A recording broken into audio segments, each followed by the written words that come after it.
It wasn't a supernatural movie. It was more, a kind of a throwback to the kind of 80s slasher movie, as they call them. I hate that term, but that's the only term there is for it.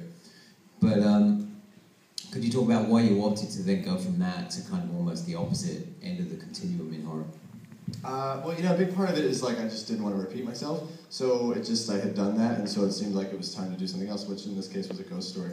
And the movie really came into existence because when we made the previous movie, The House of the Devil, we lived in this hotel.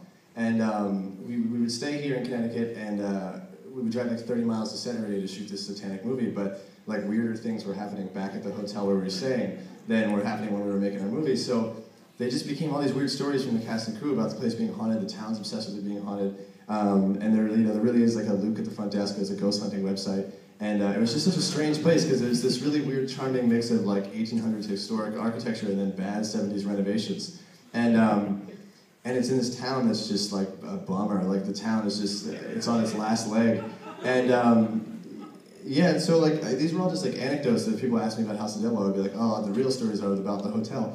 So when I decided to make a ghost movie, I just thought what if we just made the one that we lived the year before?